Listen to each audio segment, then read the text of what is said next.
प्रेम से बोलिए जित्या भगवान की जय। गुरु भाई बहना, मैं एक जितिया व्रत की कथा सुनाने जा रही हूँ। इस कथा को पूरा सुनिए और रहस्य जानिए। जय जितवाहन बाबा। गुरु भाई बहना, एक गांव में एक बुढ़िया माता रहती थी। बुढ़िया माता रहती थी तो बेचारी निस आधी रात में अपने द्वार पे बैठ के रो रही थी। तो जितिया का नहाई खाई था। जितिया का नहाई खाई था और बुढ़िया माता रो रही थी और चिल्ला रही थी कि आहा, आज सब कोई अपने बेटे के लंबे आयु के लिए भगवान से मन्नत मांग रही है और आज हम अपने बेटे का वियोग में रो रहे हैं। हे भगवान, मेरा बेटा को बचा लीजिए। जितवाहन भगवान पूरा नगर घूमने के लिए घोड़े सवार होकर निकले थे और चारों तरफ घूम रहे थे कि कौन मेरा जो सेवक शिष्य है वो दुखी है और कौन मेरा याद कर रहा है, कौन मुझे पुकार रहा है। और चारों तरफ घूम घूम के देख रहे थे तो देखते हैं कि एक बुढ़िया निस आधी रात में बैठकर रो रही है। जब ऐसा बात जितवाहन भगवान देखे तो झट से घोड़े से उतर गए और घोड़े से उतरकर और उसे बोले कि अरे बुढ़िया माई, आखिर तू क्यों रो रही हो? क्या हुआ? तुम्हें कौन सा कष्ट हुआ, कौन सा दुख हुआ जो आज जितिया व्रत के दिन नहाई खाई है? लोगों ने आज ध्यान रखे हैं जितवाहन भगवान का और तूने रो रही हो, क्या दुख हुआ? बेचारी बुढ़िया माई कहती है कि क्या बताऊं, क्या आप मेरा दुख हर लेंगे जो आपको हम बताएं? कहते हैं कि अगर जो दिल खोल के तू बता देगी अपना बातें तो तेरा बात का हम दुख को हर लेंगे। तेरा शरीर में कोई कष्ट होगा, तेरा घर में कोई दुख होगा तो उस दूर कर देंगे संकट को। जब इतना बात जितवाहन भगवान बोले तो ये बुढ़िया माई कहती है कि क्या कहूं, मेरा एक ही पुत्र है लेकिन आज मेरा पुत्र जीवित नहीं रहेगा, आज मेरा पुत्र मर जाएगा। लेकिन क्या कहूं, थोड़ा दिल में खुशी भी आ रहा है कि हो सकता है कि मेरा पुत्र जीवित रह जाएगा तो कल का दिन मैं धनवान हो जाऊंगा। लेकिन खुशी से ज्यादा दुखी हैं। जितवाहन भगवान बोले कि आखिर इसमें क्या कारण है? कहने लगी कि यहाँ के जो राजा हैं उनका एक ही पुत्री है, लेकिन 5 साल से पूरा नगर के लोग उनके साथ 2 महीना राजा साहब वचन देते हैं, लगातार 2 महीना कि 2 महीना 1 साल में ऐसा कहते हैं कि जो मेरा बेटी के साथ एक दिन बिता लेगा उसका विवाह अपना बेटी के साथ कर देंगे और आधा राज आधा पाट अपना जैसा महल बना देंगे और राजाभिषेक उसे कर देंगे। तो इसीलिए खुश भी हैं, लेकिन यदि मेरा बेटा मर जाएगा तो हम अनाथ हो जाएंगे, मेरा जिंदगी में तो कुछ रहेगा ही नहीं। जितवाहन भगवान बोले कि तू क्या कहना चाहती हो? बुढ़िया बोली कि हम यही चाहते हैं कि मैं अपने बेटे का ऊंचे लीलार में तिलक लगाऊं, थाल सजा के और बहू का परछन करूं, दौरे धर के गिरी प्रवेश करूं एक छोटी सी कुटिया में, छोटी सी झोपड़ी में राजा को बेटी का अपना बहू बना के स्वीकारूं। जितवाहन भगवान कहने लगे, ओ बुढ़िया को क्या पता कि क्या जितवाहन भगवान है। बोले कि एन मस्तू, चिंता मत करो, तूने बहू का परछन का तैयारी कर लो, हम तुम्हारा बेटा का जीवित रख लेंगे। गुरु भाई बहना, जितवाहन भगवान क्या किए कि उसी समय उसका बेटा जो था, बेटा दूसरा दिन जाता, उसी रात में जितवाहन भगवान बोले कि हम कहीं नहीं जाएंगे, यहीं रहेंगे। तूने आधी रात में रो रही थी, कल व्रत रख लेना, पूरा दिन उपवास रहना और आज का दिन आंसू पोंछ लो, प्रेम से भोजन कर लो और तुम अपना बेटा को रख लेना घर में, हम तुम्हारा बेटा को बचा लेंगे। क्या किए जितवाहन बाबा कि सुंदर सा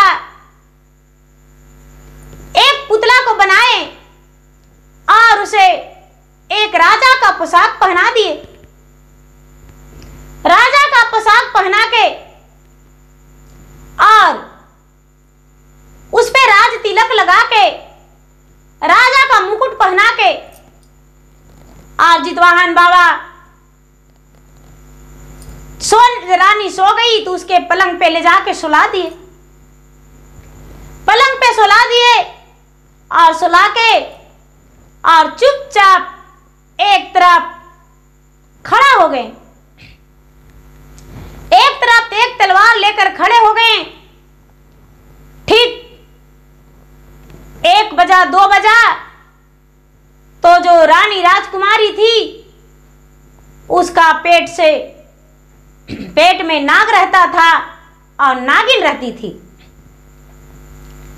नाग और नागिन उसका मुख से निकला और मुख से निकल के और दोनों मिलकर ऐसे डांसने लगे। नागिन कहती है कि ज्यादा हम डांसेंगे और नाग कहता है कि ज्यादा हम डांसेंगे, मेरा बीस ज्यादा लगेगा, तो नाग कहता है मेरा बीस ज्यादा लगेगा, और दोनों मिलके और उसे डांसने लगे। डांसते डांसते उसका तन का कपड़ा चीर फाड़ के नाग नागिन धर दिया और धर के उसका इतना डांस लिया कि वो तो मर जाता। अब ये जो जितवाहन भगवान थे क्या किए कि अपना तेगा नाग और नागिन के गर्दन पे चला दिए, दोनों दो खंड हो गया, दोनों दो खंड हो गया। जितवाहन भगवान क्या किए कि उस मिट्टी का पुतले का उतार लिए और उसके चौकी के अंदर पलंग के नीचे कर दिए मिट्टी का पुतला का, और नाग और नागिन का पलंग के नीचे वहीं पे गिरा दिए और उसके कमरे से निकल गए और बुढ़िया के पास आकर और कहने लगे, कहाँ है तुम्हारा बेटा? उसका बेटा निकला, बोला महाराज मैं यहां हूं। बोले कि जा रानी के कमरा में खड़ी हो जाना, रानी के सेज पे लात नहीं धरना, कमरा में खड़ी हो जाना और उसके बाद निकल जाना, तेरे लिए दरवाजा खुला है। ये बुढ़िया का बेटा गया गुरु भाई बहना, और बेटा जाकर और कमरा में खड़ी हो गया और खड़ी होकर निकल गया और सीधा राजा के पास चला गया। राजा देखकर बड़े चकित हो गए कि अरे आज मेरा सपना पूरा हो गया, मेरा बेटी का विवाह हो जाएगा। राजा इसके सर पे हाथ फेरे और कहने लगे कि चलो बड़ी खुशी का बात है, आज तो मेरा सपना पूरा हो जाएगा। और बोले कि चलो तुम्हें क्या मांगना है मांग लो। ये बोलता है कि राजा साहब, मैं पहले ब्याह का वचन नहीं लेने आया हूं, अपना बेटी का कमरा में चलिए, आपको बेटी अभी सोई हुई है, उसका नींद नहीं खुला है, मैंने उसका बदन में ठेका भी नहीं हूं, उसका पलंग पे लात भी नहीं धरा हूं, लेकिन मैं जीवित हूं, उसी का कमरा में था। चलिए। गुरु भाई बहना, बुढ़िया का बेटा राजा को लेकर जाने लगा। मंत्री भी गए, जो गुप्तचर थे वो भी गए, इनका सेनापति जो थे सब गए। जब अंदर गए तो देखते हैं कि जो मंत्री थे उनका नजर पड़ गया। कहते हैं कि हे राजन, आपका बेटी का कमरा में बहुत बड़ा नाग और नागिन का ढेर लगा हुआ है, कटा हुआ सिर है, देखिए तलवार भी खड़ा किया हुआ है। जब देखने लगे तो देखते हैं कि सचमुच में बेटी का चकचहा के नींद टूटा। चकचहा के नींद टूटा, सारा लोग को देखकर वो तो घबरा उठी कि आज भी लगता है मेरे साथ जो सोया था वो मर गया, उसे तो पता ही नहीं रहता था, वो तो चुपचाप सो जाती थी, सो जाने के बाद नाग निकलता था, नागिन निकलती थी, डांस लिया करता था और वो मनुष्य मर जाता था। अब ये राजा देखकर घबरा गए और कहने लगे कि ये सब तुमने कैसे किया। बोले कि महाराज, ये सब मैंने नहीं किया, कल के दिन मेरी माँ आधी रात में रो रही थी, कल के दिन मेरी माँ आधी रात में रो रही थी, तभी एक घोड़े सवार होकर एक राजकुमार आए और मेरी माँ से कहने लगे कि हे बूढ़ी माता, आप इस आधी रात में क्यों रो रहे हैं। तो कहने लगे, मेरी माँ बताई अपनी दुख भरी बातों, तो उन्होंने बोले कि अपना बेटा को घर में रखना और हम तुम्हारे बेटे को बदले जाएंगे। राजा ने बोले कि कौन राजकुमार है, मेरे सामने खड़ी करो, मैं उसी से अपना बेटी का विवाह करूंगा। जितवाहन भगवान आए, राजा के सामने खड़ी हो गए और खड़ी होकर कहने लगे कि मैं तुम्हारे बेटी से ब्याह करने लायक नहीं हूं, जो तुम्हारा बेटी है वो एक मनुष्य है और मैं जित्या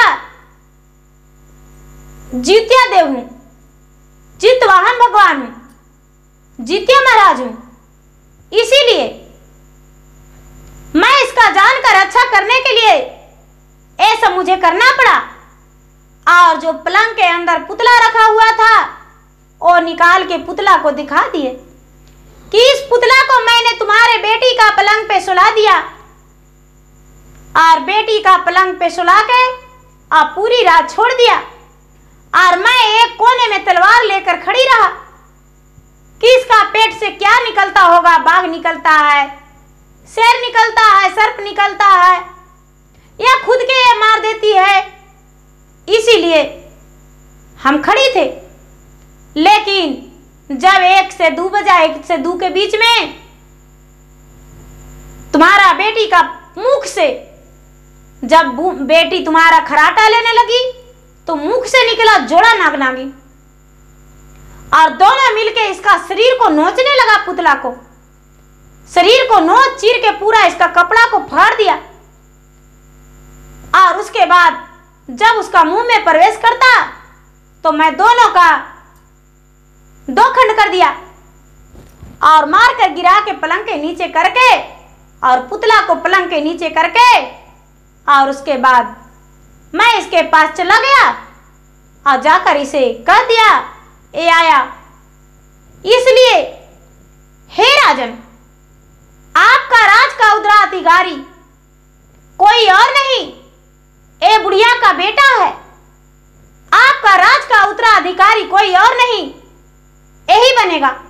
राज्याभिषेक इसे किया जाएगा और आपका बेटी से विवाह भी यही करेगा। राजा ने इस बात को स्वीकार लिए। जितवाहन भगवान ने उस बुढ़िया को बेटा को विवाह करवा दिए और बेटा का विवाह करवा के, और बुढ़िया बेचारी व्रत में थी। नवमी के दिन व्रत खोली और कुछ ही दिन बाद, 10 दिन बाद, 15 दिन बाद बुढ़िया के बेटा के साथ राजकुमारी का विवाह हो गया। और बुढ़िया जो थी, बुढ़िया अपना बहू जैसे बोली कि परछन करेंगे तो परछन की, और जितिया भगवान अपना बात बताए कि देखिए, जो भी सच्चे मन से, सच्चे हृदय से अपने पुत्र के लंबा आयु के लिए यदि व्रत रखेंगे तो उनका पुत्र का सच में लंबा आयु होगा, एक बाल भी वाका नहीं होगा, और उसे कानी अंगुली में भी दर्द नहीं हो सकता है, क्योंकि जितिया भगवान सबको रक्षा करते हैं, दया करते हैं, लंबा आयु प्रदान करते हैं। इसीलिए जितिया व्रत हर माँ को करना चाहिए, और हर माँ, चाहे बेटा हो या बेटी, सभी माँ अपने पुत्र के लंबा आयु के लिए, पुत्री के लंबा आयु के लिए जितिया व्रत रखना चाहिए और रखते हैं। और इस बात को सारा लोग सुने। बुढ़िया माँ बताई सबसे कि मैं जब से मेरा पुत्र जन्म लिया था, मैंने जितिया व्रत रखता था, और मैंने जिस दिन मेरा बेटा का राजा के पास रहने का था, उस दिन मैंने जितिया व्रत के ही ध्यान में था, जितवाहन भगवान के ही ध्यान में था। तो गुरु भाई बहना, मेरा वीडियो अच्छा लगे तो इसे लाइक कीजिए, शेयर कीजिए, सब्सक्राइब कीजिए। और मैं इंस्टाग्राम पे भी हूँ, मैं फेसबुक पे भी हूँ। मेरा इंस्टाग्राम पे और फेसबुक पे फॉलो कीजिए, लाइक कीजिए, शेयर कीजिए। धन्यवाद। जय चितवाहन बाबा।